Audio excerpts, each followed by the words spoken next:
Buenísimas, buenísimas, buenísimas mañanitas, frías. Me encanta estar aquí. Mi Cristo interior, salud y bendice a tu Cristo interior, tú que vas a conectarte hoy, mañana, cualquier día, y también el de aquellos que queriendo conectarse no pueden. Hoy es miércoles 4 de noviembre de 2015, 4 de noviembre, mes 11. Programa número 1124, es decir, 1124 veces que he estado aquí. Recuerden que hube de borrar como 300 programas hace unos 20 días porque YouTube cambió las reglas o no cambió las reglas, yo las desconocía. Y yo creo que es más apropiado eso. Había que hacerlo. Todos los programas los repetiré aquí. Que el Espíritu de Sabiduría descienda sobre nosotros todos y nos ilumine. A mí para decir lo que debo decir, a ustedes para comprenderlo. Gracias por sus correos, gracias por lo que en ellos expresan, gracias por sus manifestaciones y buenos deseos de bienestar y salud para conmigo. Gracias. Estamos hablando del libro de Eckhart Tolle, Una nueva tierra. Y el programa de hoy se llama precisamente eso, Una nueva tierra. Los astrónomos han descubierto evidencia que parece indicar que el universo comenzó a existir yo no había nacido inclusive, 15.000 millones de años. No, pues yo que iba a nacer. No, mis papás no sabían, no. 15.000 millones de años. Nacido de una explosión gigantesca de Big Bang y que ha venido en expansión desde entonces, en constante movimiento expansivo.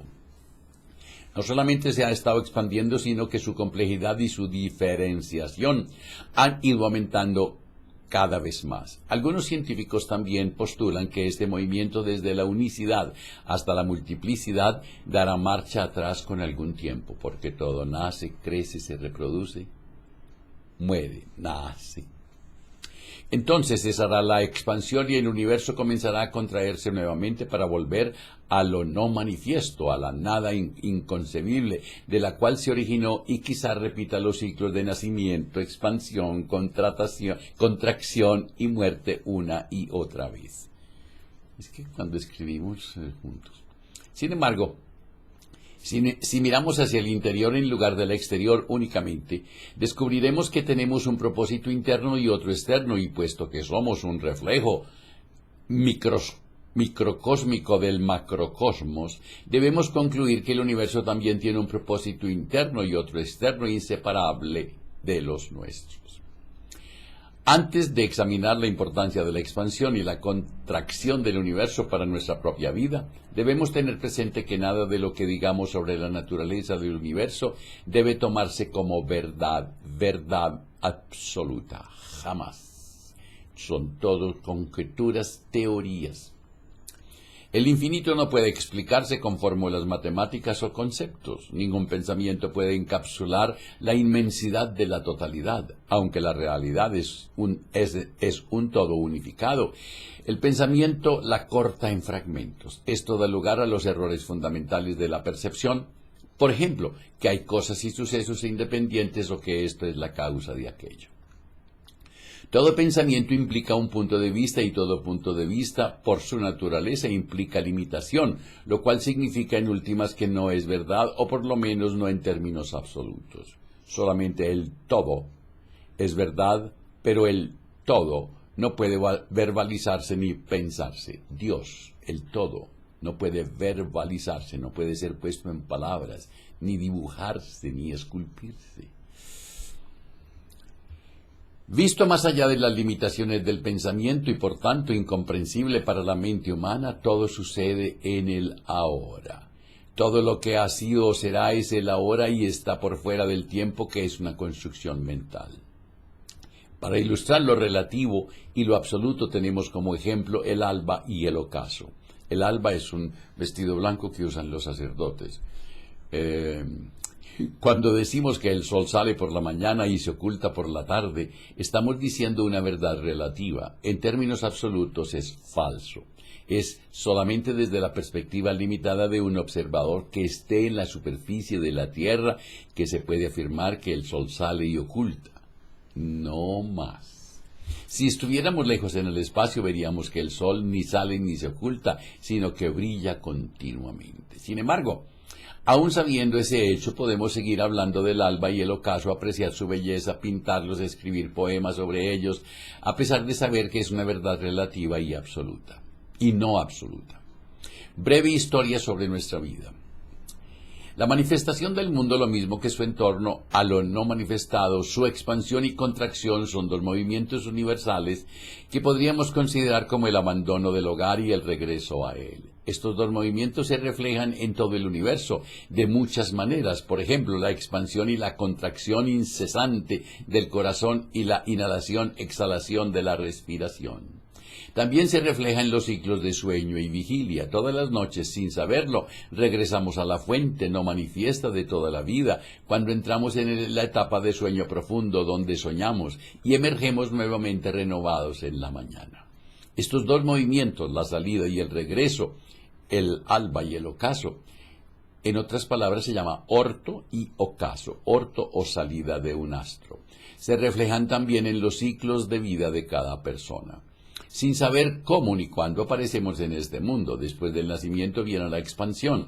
No solamente crecemos físicamente, sino también en conocimiento, actividades, posesiones, en conocimientos, actividades, posesiones y experiencias. Nuestra esfera de influencia se expande y la vida se torna cada vez más compleja. Es la etapa en la cual nuestro interés primordial es hallar y perseguir nuestro propósito externo. Por lo general, hay un crecimiento concomitante del ego, es decir, la identificación con todas las cosas anteriores, de tal manera que se acrecienta la definición de nuestra identidad con la forma. También es la época en la cual el ego tiende a adueñarse del propósito externo, del crecimiento.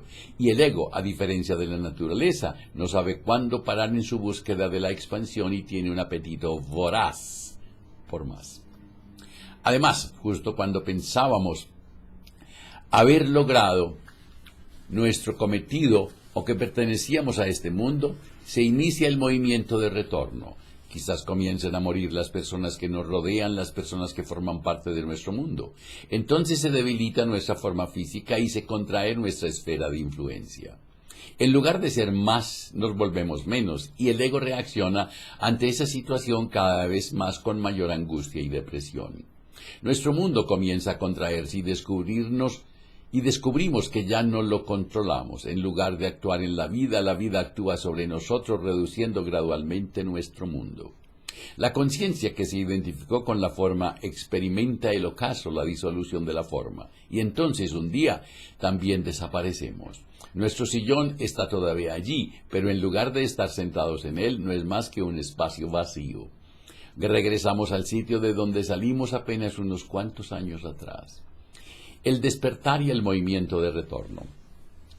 El movimiento de retorno en la vida de una persona, el debilitamiento o la disolución de la forma, ya sea a causa de la edad, la enfermedad, la incapacidad o alguna otra forma de tragedia personal, encierran un enorme potencial para el despertar espiritual. Suspender la identificación con la forma, puesto que es tan escasa la verdad espiritual en nuestra cultura contemporánea, no muchas personas ven en el movimiento de retorno una oportunidad, de manera que cuando sobreviene o le sucede a alguien cercano, piensan que se trata de algo espantoso que no debería estar sucediendo. En nuestra civilización hay una enorme ignorancia sobre la condición humana, y mientras mayor es la ignorancia respecto de las cosas espirituales, mayor es el sufrimiento. Para muchas personas, especialmente en Occidente, la muerte no es más que un concepto abstracto, de tal manera que no tienen la menor idea de lo que le sucede a la forma humana cuando se aproxima a la disolución. A la mayoría de las personas decrépitas y ancianas se les encierran instituciones. Los cadáveres, los cuales en algunas culturas se exponen para que todo el mundo los vea, se ocultan de la vista. Basta con intentar ver un cadáver para descubrir que es prácticamente ilegal, salvo si el muerto es un familiar cercano. En las funerarias hasta maquillan el rostro del cadáver. Lo único que se nos permite ver es la imagen higienizada de la muerte. Puesto que la muerte es solamente un concepto abstracto, la mayoría de las personas están en absoluto preparadas para la disolución de la forma que les espera. Cuando se aproxima produce espanto, incomprensión, desesperación y un miedo enorme. Ya nada tiene sentido porque todo el significado y el propósito de la vida estaban asociados con la acumulación, el éxito, la construcción, la protección y la gratificación. La vida se asociaba con el movimiento de expansión y la identificación con la forma, es decir, el ego. La mayoría de las personas no conciben que tenga significado alguno el hecho de que su vida y su mundo se estén derrumbando. Y sin embargo, allí hay un significado todavía más profundo que en el movimiento de expansión. Era precisamente a través de la llegada de la vejez, de una pérdida o de una tragedia personal que tradicionalmente solía aparecer la dimensión espiritual en la vida de una persona. Es decir, el propósito interno emergía solamente cuando el propósito exterior se desmoronaba y se quebraba el cascarón externo del ego.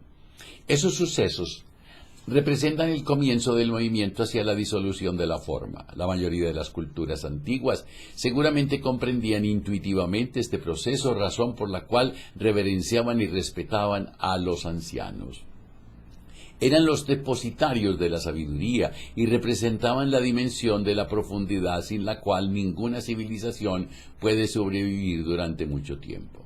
En nuestra civilización, que está totalmente identificada con lo externo y desconoce la dimensión interna del espíritu, la palabra anciano tiene muchas connotaciones negativas. Es una ofensa decir que una persona es vieja, a mí no me ofende. Para evitar la palabra usamos eufemismos como la de la tercera edad, ay, yo soy de la tercera edad, o adultos mayores que apenas, en fin. Viejo me encanta. Cucho. La figura de la abuela entre los pueblos indígenas posee una gran dignidad. La abuelita de hoy es como más graciosa. ¿Por qué se considera inútiles a los ancianos? Porque en la ancianidad el énfasis ya no está en el hacer, sino en el ser, y nuestra civilización, perdida en el hacer, no sabe nada sobre el ser. En algunas personas, el inicio aparentemente prematuro del movimiento de retorno, la disolución de la forma, parece perturbar severamente el movimiento de crecimiento expansivo. En algunos casos es una perturbación transitoria, mientras que en otros es permanente. Pensamos que un niño no tiene por qué enfrentar la muerte, pero el hecho es que algunos niños deben enfrentarse a la muerte de uno de sus padres o de ambos por enfermedad o accidente, o hasta la posibilidad de su propia muerte. Algunos niños nacen con una incapacidad que limita severamente la expansión natural de su vida, o una limitación severa se presenta en la vida a una edad relativamente temprana.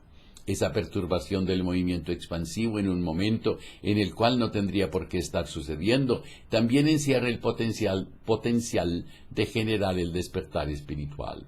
En últimas, las cosas que deben suceder, suceden, lo que quiere decir que no hay nada de lo que sucede que no sea parte del grado, todo y de su propósito. Así, la perturbación o la destrucción del propósito externo puede ser el camino para hallar el propósito interno y para el florecimiento de un nuevo propósito externo en consonancia con el interno.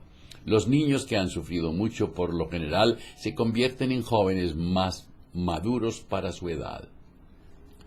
La disolución de la forma y la ancianidad en particular representan una oportunidad que apenas comienza a reconocerse en nuestra cultura contemporánea. Desafortunadamente, la mayoría de las personas dejan pasar la oportunidad porque el ego se identifica con el movimiento de retorno, de la misma manera que se identificó con el movimiento de expansión.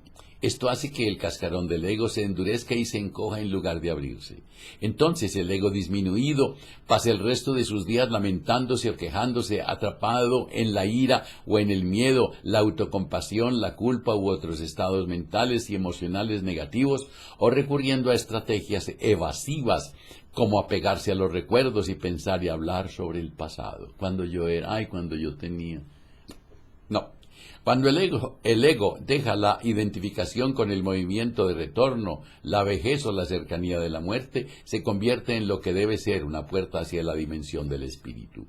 He conocido ancianos que eran verdaderas encarnaciones de ese proceso, irradiaban luz, su forma debilitada había adquirido traslucidez para dar paso a la luz de la conciencia.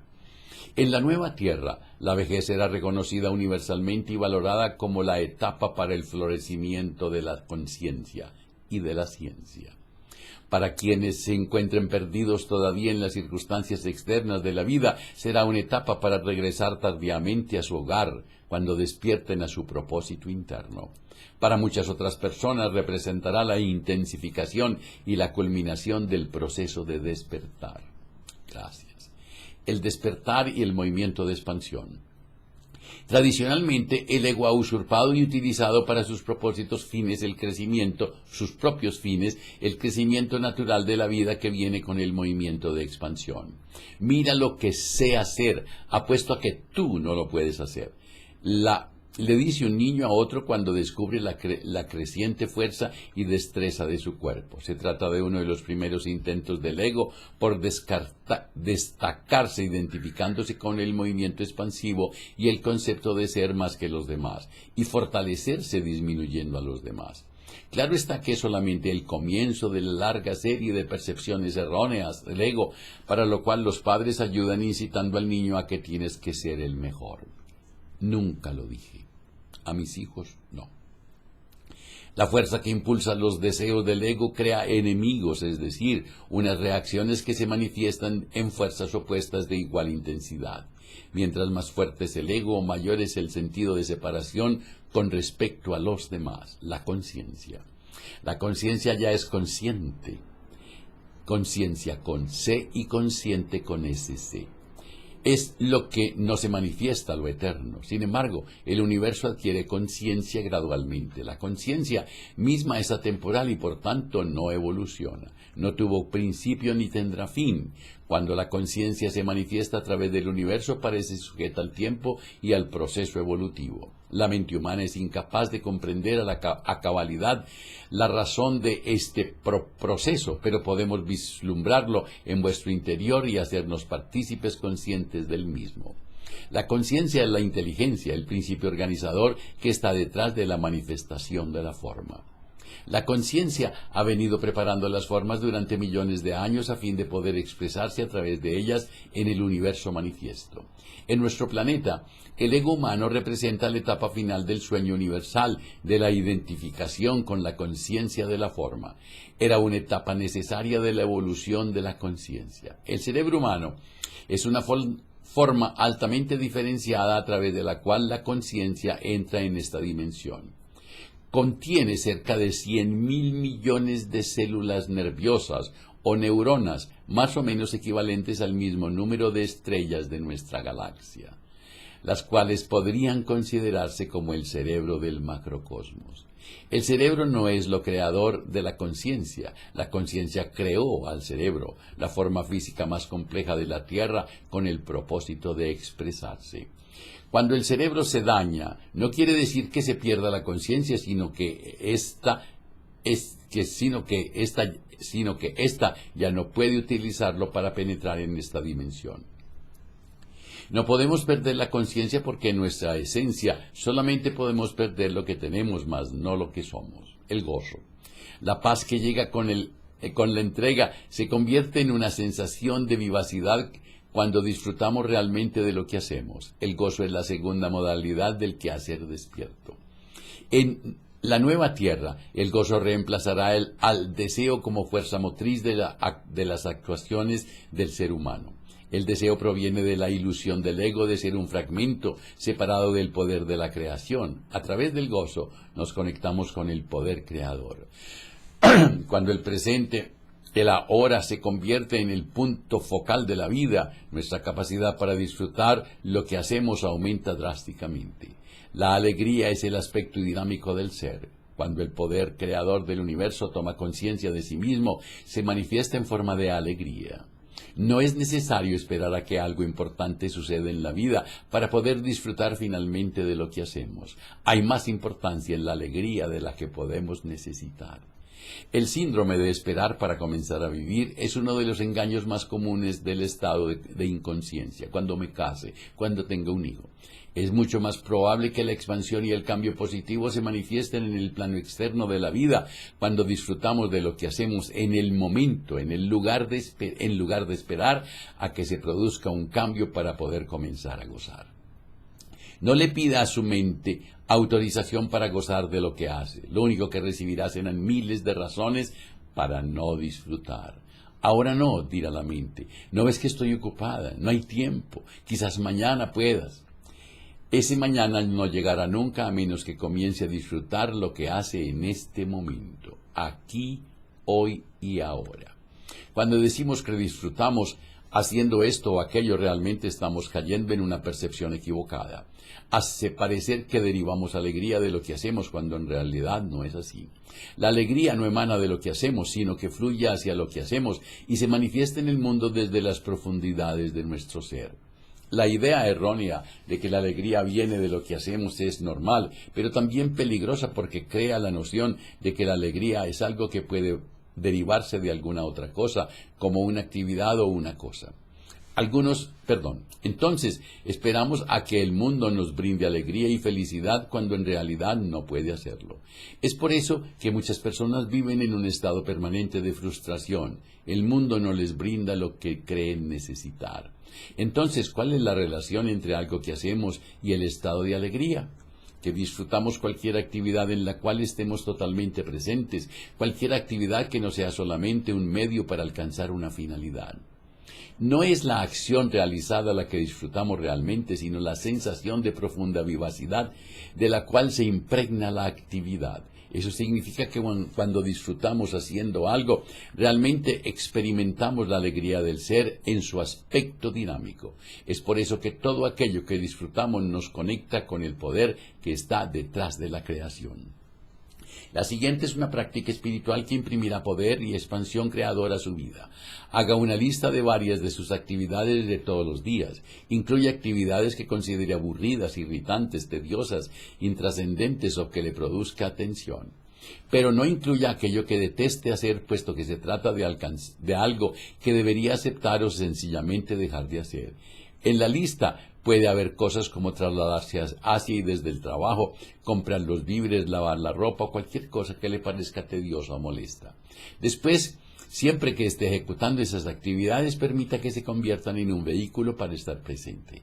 Manténgase en estado de alerta y tome conciencia de la quietud despierta y consciente que le sirve de telón de fondo a la actividad. Pronto descubrirá que todo lo que haga en un estado de alerta se convierte en fuente de gozo en lugar de irritación, tedio o tensión. Para ser más exacto, lo que disfruta no es la acción externa, sino la dimensión interna de la conciencia, de la cual se impregna la acción. Eso es encontrar la alegría del ser en el hacer. Si siente que su vida no tiene significado o que es demasiado tediosa y llena de tensiones, es porque no ha traído esa dimensión a su vida todavía. La nueva tierra se manifiesta a medida que crece el número de personas que descubren que el principal propósito de la vida es traer luz de la conciencia a este mundo y utilizar su actividad, cualquiera que sea, como vehículo para hacerlo. La alegría de ser es la alegría de estar conscientes. La conciencia despierta toma entonces las riendas y, desplazando al ego, se encarga de dirigir la vida. El entusiasmo. Más adelante hay otra forma como la manifestación creadora puede llegarles a quienes permanecen fieles a su propósito interno de despertar. Un buen día reconocen con toda claridad su propósito externo, tienen una visión grande, una meta, y a partir de ese momento dedican todo su esfuerzo a esa meta. Generalmente, esa meta o visión está conectada de alguna manera con alguna actividad de la cual gozan enormemente, y que ya están realizando en menor escala. Es aquí donde emerge la tercera modalidad de quehacer despierto, el entusiasmo. Entusiasmo significa gozar profundamente lo que se hace, además de tener el elemento de la vida o la meta que perseguimos. Cuando le sumamos una meta al placer de lo que hacemos, cambia la frecuencia de la cual vibra el campo de energía. Se agrega un cierto grado de tensión estructural, como podríamos llamarla, de tal manera que el gozo se convierte en entusiasmo. En el punto culminante de la actividad creadora impulsada por el entusiasmo, hay una cantidad enorme de energía e intensidad.